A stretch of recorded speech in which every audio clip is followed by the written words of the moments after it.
I'm going to break in here really quickly to talk about our sponsor. I know you've heard me mention Anchor.fm before. It's by far the easiest way to make a podcast. Let me explain really quickly. It's free. You don't have to have any experience in advance to do it. There's creation tools that allow you to record and edit your podcast right from your phone or computer. They're going to distribute your podcast for you so it can be heard on Spotify, Apple Podcasts, many other more, Google Podcasts, pretty much any place you can look for a podcast. And you can even make money from your podcast with no minimum listenership. It is everything you need to make a podcast in one place. So what are you waiting for? Go download the free Anchor app on the App Store or go to anchor.fm to get started.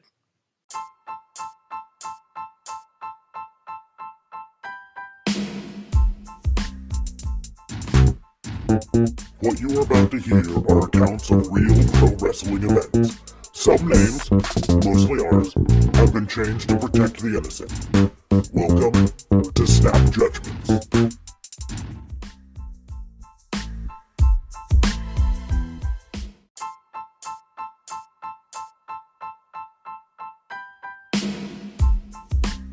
Vince McMahon is a son of a bitch.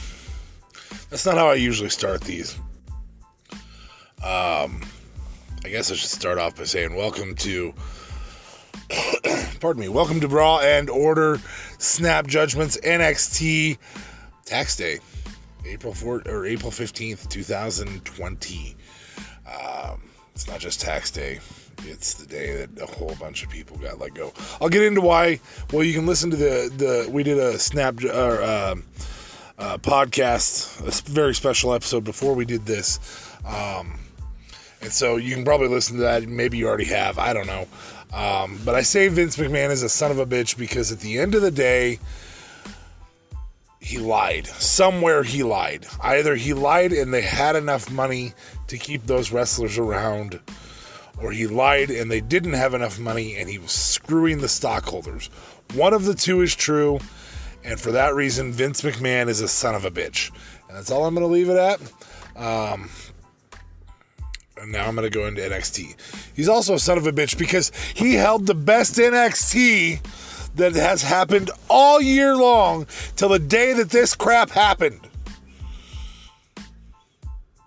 So I'm going to tell you a little bit about NXT now. Finn Balor. This thing starts off with Finn Balor. What could be better? It starts with Finn Balor. It starts off with Finn Balor going against Fabian Eichner of Imperium. I'm going to start off. You couldn't have two better entrance musics to start a show. First you get Finn Balor, then you get this. It was the best Tom Phillips effort. I forgot last week to mention welcome back to Mauro Ranallo last week, and damn it, why do we have to be live? This stupid contract crap. Mauro Ranallo wasn't our guy. I love Mauro Ranallo in this environment. Like, he is the perfect commentator for this environment. And there's times where I do give him a little bit of flack, but right now he's the perfect commentator for this. That said, tonight we got Tom Phillips and Byron Saxton. Anybody who's listened to me knows how I feel about Byron Saxton. Tom Phillips, it was your best work yet. Keep working on it, buddy. You might actually be entertaining someday. You might be as good as Cole since you're trying to be Cole Light right now. So, that said, we started with Finn Balor versus Fabian Eichner. This is just a setup to slowly but surely get Finn versus Walter. We all want Finn versus Walter. This is also being used to push the NXT viewer to the NXT UK show. This continues to be a very, very solid storyline. I also love, and we'll talk later on, they continue to build long-term feuds. And I love that about this. This is a great long-term feud. Marcel Bartel was out there with Eichner. Obviously tried to get a little bit involved in the match. It was a great overcoming the odds with Finn Balor, which we love all the time. Eichner's a beast. Finn Balor's a little guy, but the speed and the show. These guys just put on a hell of a match. Just a really, really good match. Well worth the watch. At the end of it, Balor ended up getting the win. He did the corner drop kick. He went up for the coup de grace. Tom Phillips is coup de grace, not coup de grace. That's a little annoying. And then he did the 1916 DDT to get the win. Very, very good match to start off. This had so much energy, it didn't matter if there wasn't a crowd. This was really, really good. So after that, we had a Charlotte Flair promo. I love this. I love that she talked about her career as though it was 30 years long. But she really has. I mean, she dominated the Divas division when there was Divas. So she's past. She dominated the present. Obviously, she's beat Becky before. She's beat Asuka. She actually broke Asuka's streak. Charlotte has done it all. And now she's trying to dominate the future. And I thought this was a really good tell. I also like that she actually pointed specifically to Mia Yim as the one she wanted to face. Not to Io, even though she's going to face Io next, which I really, really enjoyed. The women's setup right now in NXT is actually better with Charlotte, and I don't understand it because they were so good either way, but I think it's better with Charlotte than it was with Shayna. Shayna was dominant, everybody's chasing Shayna. Charlotte is, she puts over these other wrestlers. I mean, Rhea versus Charlotte was great, and it put Rhea over. Yes, and I know Baszler versus Charlotte put Rhea over, but not like this did, so not like Charlotte has. Baszler versus Rhea. Yeah, sorry. Anyway, very good promo. Definitely I think this is longer than people are thinking. I think this could be a year stint, maybe a year and a half. With that in mind, maybe expect to see Andrade head over to NXT sometime soon. But with all the filmings being in Florida anyways, it doesn't really matter. So, because that's where Charlotte and Andrade are. So, very solid promo. It was dirty and good. Love it. Next was finally a match I've wanted to see for ages. Ever since Xia Li broke Aaliyah's nose, I have loved Xia Li. Xia put on a great match. Aaliyah kind of had a little bit of offense to help promote her, but at the end of the day, Aaliyah took the jobber role that Aaliyah belongs in. And Xia, I love that spinning heel kick flip thing that she does at the end for her finisher, and it is gold right to the back. This was just a really, really great setup. Aaliyah doesn't carry much in a match, and so the fact that they jobbed this out like that was actually good for the match. It made the match really, really good on that front.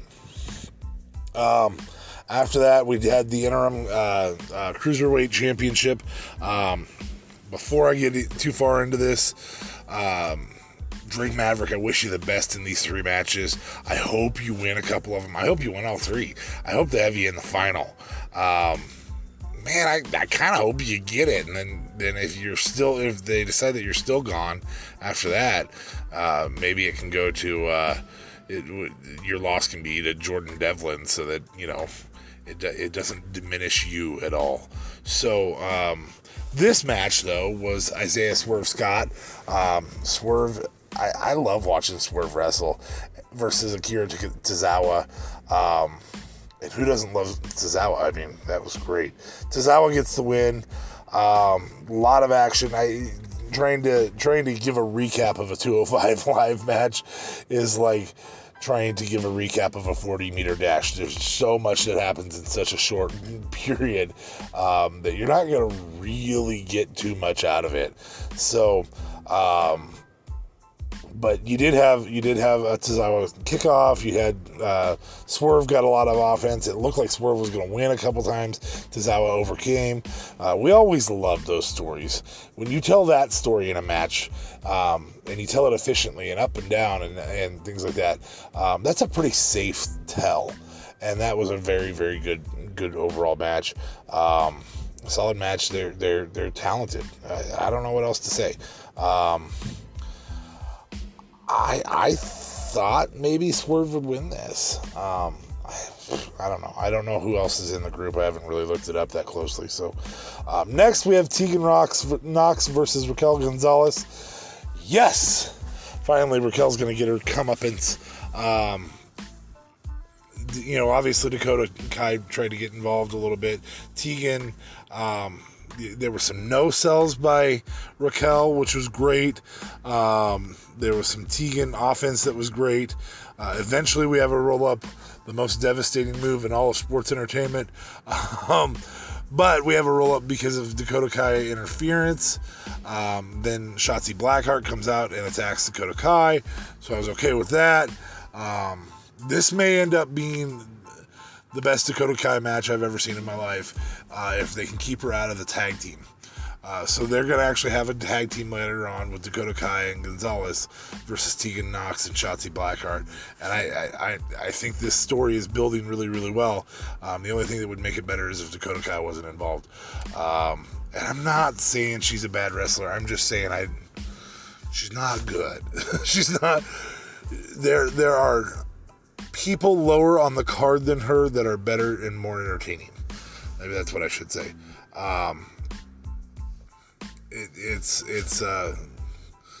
Yeah, I thought this was a good match. Knox got the win. We just enjoy seeing her kind of get elevated a little bit. I loved her in the ladder match too. So Keith Lee has an odd promo.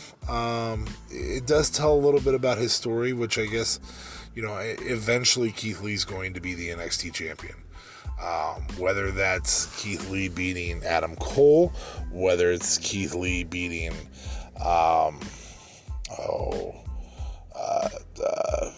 Velveteen Dream, whether it's Keith Lee beating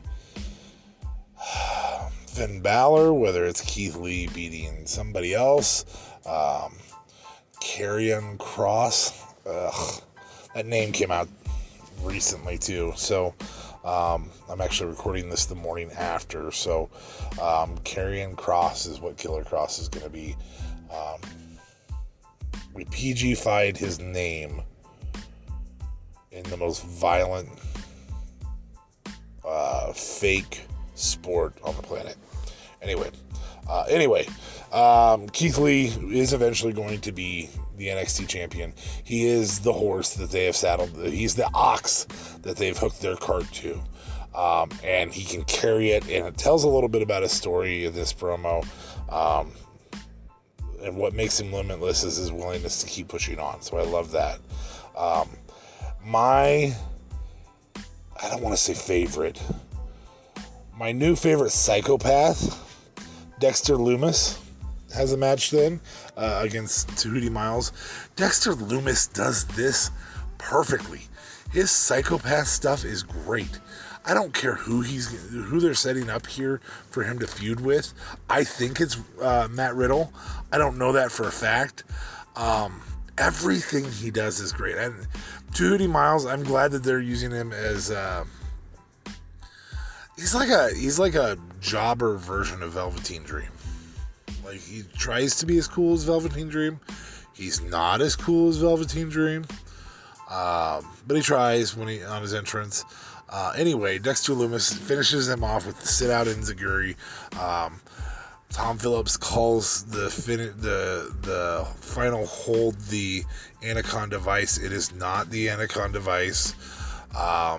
It's a side headlock. You could call it a side headlock sleeper. You could call it a side headlock submission. There's a lot of different things you could call it, but I don't like it being called the Anaconda Vice because it's not the Anaconda Vice.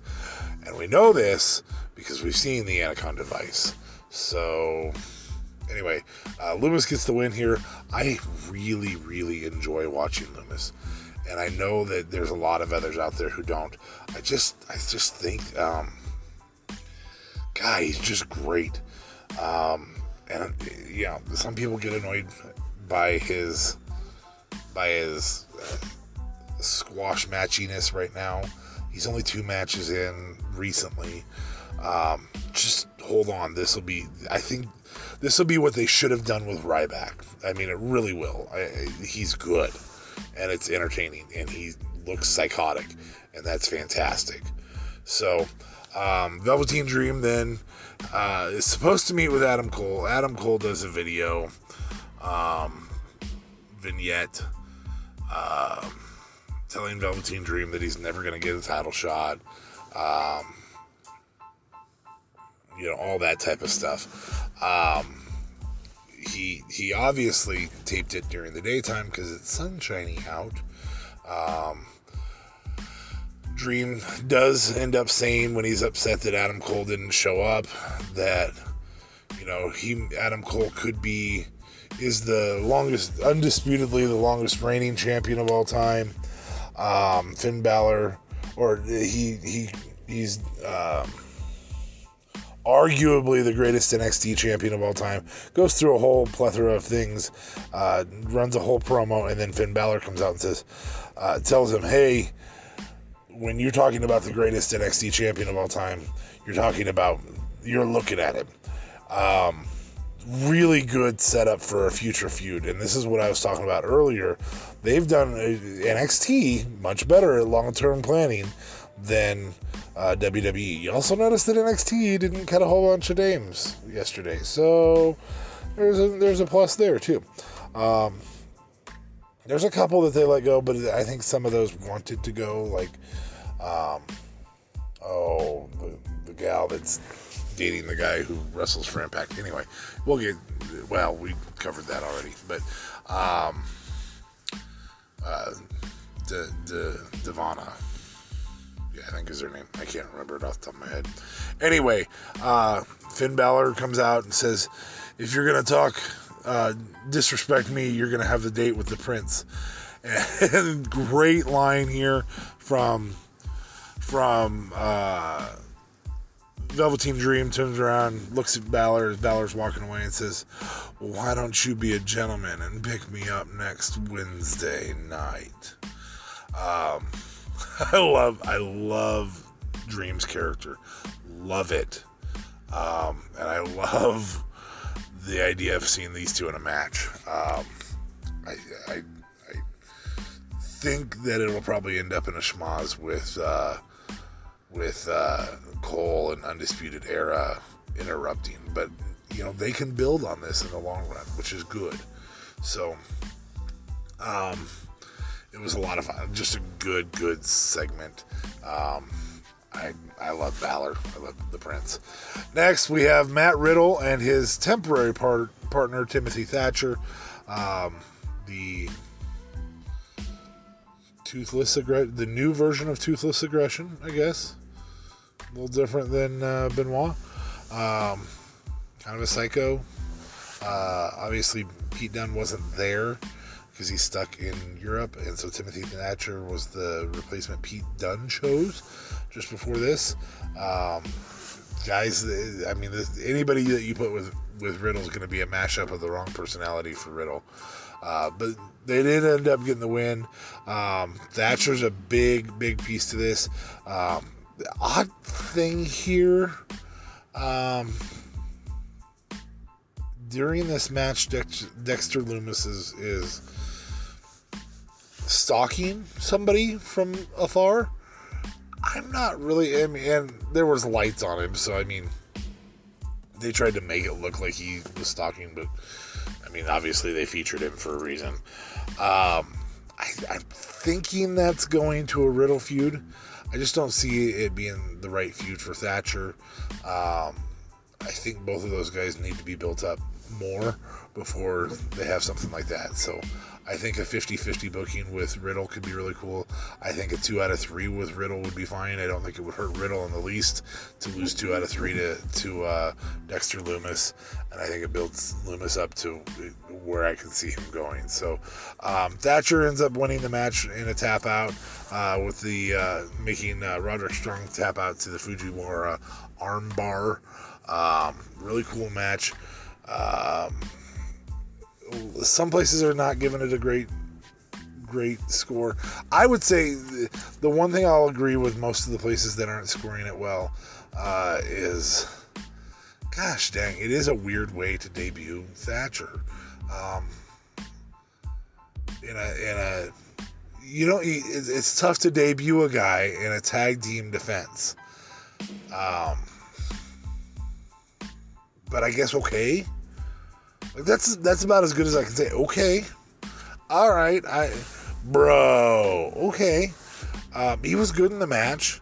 Hairy guys kind of freak me out in the ring, but I'm okay with it, I guess. I don't know. Just it wasn't bad. Wasn't great. Wasn't anything. I mean, yeah, it was a good match. The thing that made this hot was it started hot, and I will say that hands down. There's been a lot of starting weak lately. NXT's done a really good job the last 3 weeks of starting hot, and way to keep going with that. My understanding is that tag team and let's say the tag team and the Dream segment and probably part of the Loomis segment went up against AEW. It went up against the for Pete's sake, the Empty Arena match. From what I hear, I still haven't seen the Empty Arena match, but from what I hear, AEW's Empty Arena match was not even close to as good as Ciampa and Gargano. But that's hard to do because, again, I would say that was the best Empty Arena matches of all time. I also think that you don't have an Empty Arena match unless you have no commentary. And that's a big piece to this puzzle. There was commentary on their Empty Arena match, and so I think that may have hurt it a little bit. And I know that, again, I haven't even seen it, so I think that's part of what made Gargano Ciampa so good. That said, we finally at the very end get Tommaso Ciampa is going to tell us all. He's going to say that Johnny Gargano's the bigger man and the better man and all this stuff. He's going to do what he's supposed to do. And as soon as he says it, Killer Cross attacks from behind. Sounds like just an absolute brutal beatdown. I mean, you hear wrenches flying. I don't know what happened, but it sounds just like a wrench hitting the floor in the shop. Just a really, really fierce beatdown. And Tommaso Ciampa's laying on the floor. You see Killer Cross carrying Cross. You see Scarlet Bordeaux, or I don't know, Scarlet Boudoir is probably what they're going to change her name to, or Red Closet. I don't know. Anyway, they're going to ruin that. Anyway, so you see him after the attack. There's nothing. So in the last 2 weeks, there's been individual segments that were so exceptional. I would call them greatest of certain things. This one wasn't so exceptional that there was any greatest part to this. The only thing, pardon me. The only thing that makes this the greatest of this year on NXT is because it was actually built with enough different matches, enough different builds to the future, that I felt like I'm anticipating something big next week. And every week, they're building anticipation. And that's what is so frequently missing, because it's so predictable. I don't have a clue what's going to happen in Finn Balor versus Velveteen Dream. Neither do you. Like, I can assume that it's going to be a Undisputed Era interference, but that might not be the case. And if so, does Finn kind of partner up with Undisputed Era? I don't know. And so that builds a lot of that. Obviously, Killer Cross versus Ciampa, this could be a 6-month long feud, and it would be good. Like, that's how good this will be. So, anyway, NXT, I'm going to give it 7 I'm going to give it 7.5 convictions. One hung jury and 7 convictions, 1 hung jury, and 2 acquittals. Of being just really, really good. The pacing, everything about this was great tonight. And so, great work to NXT to cap off just a shit day. Just an absolutely shit day. As always, remember that Raw and Order is part of the TattnessCo Podcast Network. If you get to listen to AEW or if you get to watch AEW, unfortunately, I'm stuck with NXT, so I always have to watch AEW significantly later. In the Dicebox Slam is on. There's a wrestler who wrestles for AEW by the name of Nyla Rose. You might have heard of her, women's champion.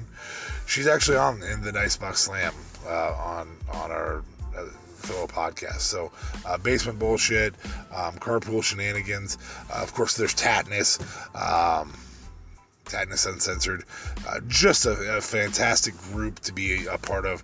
Go check out our other podcasts, our other podcast partners. They are great. You'll love them. As always, of course, like, share, subscribe. Make sure to drop a note to Officer Mark Smarks at Raw and Order WBU on Twitter that this is a better podcast than his podcast of AEW, even if AEW is better that week. And then, of course, you can always hit me up at DA Vincent K Fabe. I don't look at Twitter as much, so go make fun of Smarks more than you worry about whether or not you're going to get a response from me, because I really suck at the Twitterverse. I really do. I probably suck at this too. That's okay. I have a deep voice, so it's okay. Anyway, thank you for listening to Raw and Order Snap Judgements NXT April 15th, 2020. Vince McMahon, you're an asshat. Yeah. TikTok and fuck you, Vince.